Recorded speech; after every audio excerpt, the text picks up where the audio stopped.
जय हिंद साथियों, आप सभी का स्वागत है एक नए वीडियो में।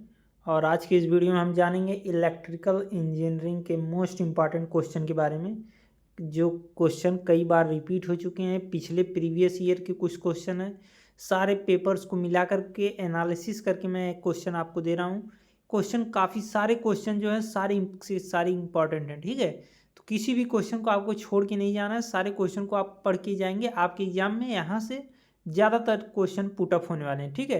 तो आइए वीडियो को बिना देरी के स्टार्ट करते हैं। उससे पहले आपसे एक रिक्वेस्ट है, अगर आप चैनल पर नए हैं चैनल को सब्सक्राइब कर लीजिए, टेलीग्राम चैनल को ज्वाइन कर लीजिए, ताकि इसका पीडीएफ आपको आसानी से मिल जाए। क्योंकि मैं हिंदी और इंग्लिश दोनों मीडियम में आपको क्वेश्चन प्रोवाइड करूँगा, ठीक है, ताकि सभी बच्चों को कोई प्रॉब्लम ना हो। आइए वीडियो को स्टार्ट करते हैं बिना देरी के। सबसे पहला क्वेश्चन हमारा है, what do understand by inductive and capacitive reactance. Inductive और कैपेसिटिव रिएक्टेंस से आप क्या समझते हैं, इसके बारे में लिखने के लिए आ सकता है, ठीक है। काफ़ी इंपॉर्टेंट क्वेश्चन है, हर साल ये पूछा जाता है। दूसरा क्वेश्चन भी काफ़ी इंपॉर्टेंट है, ये भी हर साल लगभग पूछा ही जाता है। What is single phase transformer, draw the structure and single phase transformer, ठीक है। देखिए, आपका जो इलेक्ट्रिकल इंजीनियरिंग का एग्ज़ाम होता है, इसमें एक आपको फिगर तो खूब बनाना है। फिगर कोई भी क्वेश्चन पूछा है उसमें अगर फिगर है, ट्रांसफार्मर के बारे में पूछा है तो फिगर उसका बना दीजिए। सिंगल फेज ट्रांसफार्मर पूछा है, इसका फिगर तो आप एकदम मतलब फिगर तो एकदम रट की जाइएगा, ठीक है, पेंसिल वगैरह लेकर के। फिगर आपको ज़रूर बनाना है। फिगर बना के अगर आंसर लिखेंगे तो आपका नंबर बढ़ेगा। वहीं आप सिर्फ अगर थ्योरी लिख देते हैं तो ये देखिए, इसमें बैक बहुत ज़्यादा लगती है, ठीक है। सबसे पहली बात आपको बता दूं, बैक बहुत ज़्यादा लगती है। तो इसमें आप जो है थ्योरी कम लिखने का प्रयास करिए, फिगर ज़्यादा बनाइए, ठीक है, जिससे आपका नंबर गेन होगा। यहाँ पे देखिए दूसरा क्वेश्चन था सिंगल फेज ट्रांसफार्मर और उसका स्ट्रक्चर बनाना था, ठीक है। 5 नंबर का मोस्ट इंपॉर्टेंट क्वेश्चन। तीसरा क्वेश्चन है, right the working principle of DC motor. DC motor के वर्किंग प्रिंसिपल को बताना है। अब देखिए, ऐसा क्वेश्चन आपके सामने अगर आ जाए वर्किंग प्रिंसिपल वाला, तो इसमें तो आपको फिगर मस्ट है। इसमें फिगर तो नहीं कहा कि फिगर बनाइए, लेकिन आपको फिगर बना देना। वहाँ पे 5 नंबर आपका आसानी से मिल जाएगा अगर आप लिख देते हैं फिगर बना करके, तो ठीक है। तो आप फिगर जरूर बनाइएगा। Describe the method to start DC generator in parallel. Parallel में डीसी जनरेटर को कैसे स्टार्ट करते हैं, उसके पूरे प्रोसेस को आपको बताने के लिए आ सकता है। इसमें देखिए फिगर नहीं है, इसको आप सिर्फ मेथड, यहाँ पर मेथड बोला है तो आप सिर्फ मेथड ही लिखेंगे, ठीक है। What do understand by, question number 5 है, what do understand by back EMF. यहाँ पे हो गया है बैक ईएमएफ, होगा यहाँ पे back EMF of DC motor, describe in detail. DC motor के बैक ईएमएफ से आप क्या समझते हैं, उसको डिस्क्राइब करना, उसको डिटेल में बताना रहेगा, ठीक है। ये क्वेश्चन मोस्ट इंपॉर्टेंट है, आपके एग्जाम में आ सकता है। व्हाट इज सर्वो मोटर, कई बार एक क्वेश्चन पूछा गया, कई बार रिपीट हुआ है, ठीक है। इसको आप छोड़िएगा ही मत। सर्वो मोटर कितने प्रकार का होता है, क्या एडवांटेज है, कैसे बनता है, कैसे वर्क करता है, सारा कुछ आपको डिस्क्राइब करने के लिए आ सकता है। How many types of servo motor, ठीक है, सारा कुछ इसके बारे में आप पढ़ लीजिएगा। क्वेश्चन नंबर 7 है, right the working principle of 3 phase induction motor and also make the list of starter. The working principle, 3 phase induction motor का वर्किंग प्रिंसिपल आपको बताना है। 3 फेज, ये देखिए वर्किंग प्रिंसिपल पूछा है तो वर्किंग और प्रिंसिपल आप लिखेंगे ही, साथ में उसका फिगर भी आप बना देंगे तो आपको आसानी से नंबर मिल जाएगा। नंबर लेने का सबसे आसान तरीका कि आप फिगर बनाइए। इलेक्ट्रिकल इंजीनियरिंग की बात कर रहा हूँ, अगर नंबर चाहिए तो फिगर बनाइए आप, ठीक है, क्योंकि आप टेक्निकल एजुकेशन ले रहे हैं, इसमें फिगर मस्ट होता है, ठीक है।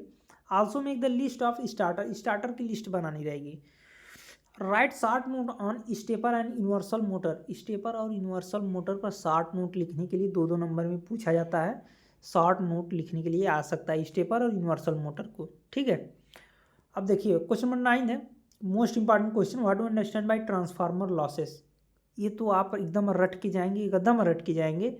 ये तो हर साल, एक कभी साल नहीं छूटता, हर साल पूछता है क्वेश्चन, ठीक है।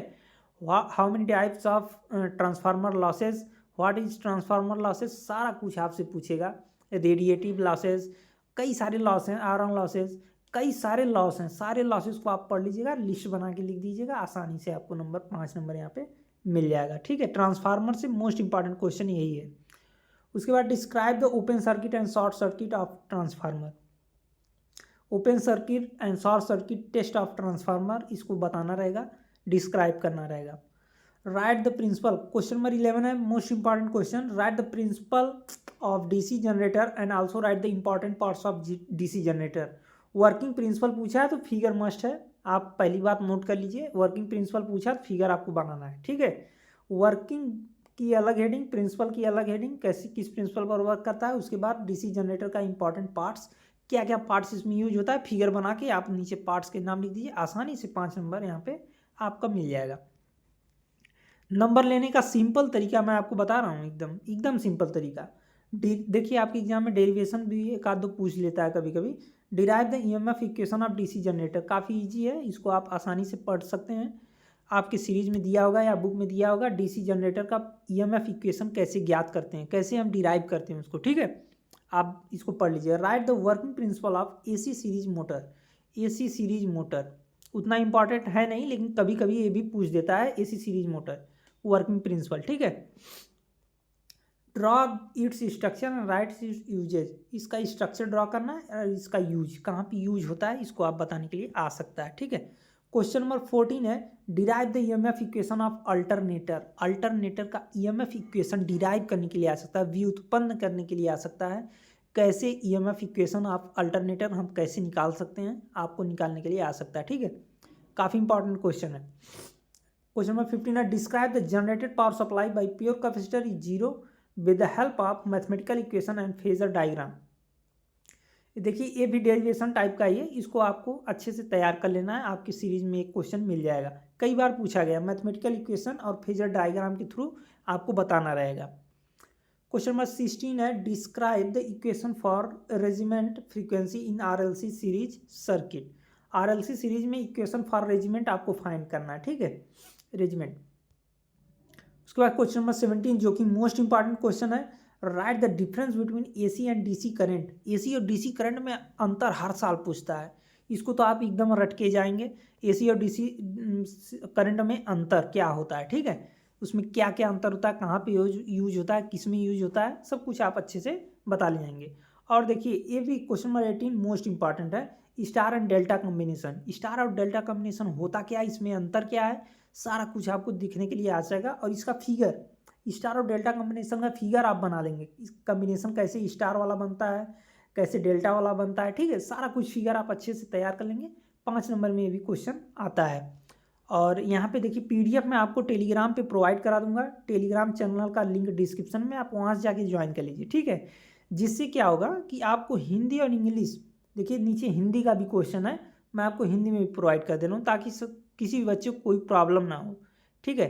तो आशा करते हैं वीडियो आपके लिए बहुत ही इंफॉर्मेटिव रहा होगा, और वीडियो को ज़्यादा से ज़्यादा अपने दोस्तों तक शेयर करिए ताकि किसी की बैग ना लग पाए। पॉलिटेक्निक इन्फो का एक ही टारगेट है कि जितने भी बच्चे यहाँ से पढ़ के जा रहे हैं किसी का बैग ना लगे, बस बैग नहीं लगना, क्योंकि एक बार बैग लगा तो बच्चा फिर बैग क्लियर ही नहीं कर पाता, उसी में फंस जाता है और स्पेशल बैग लग जाती है, ठीक है। तो आप बैग से बचिए, ज़्यादातर फिगर बनाइए, अच्छे से डिस्क्राइब करके लिखिए, हेडिंग वाइज लिखिए, पॉइंट वाइज लिखिए, आपकी बैग कभी नहीं लगेगी, ठीक है। बाकी मिलते हैं नेक्स्ट वीडियो में, आज के लिए इतना ही, मिलते हैं नेक्स्ट वीडियो में, थैंक यू।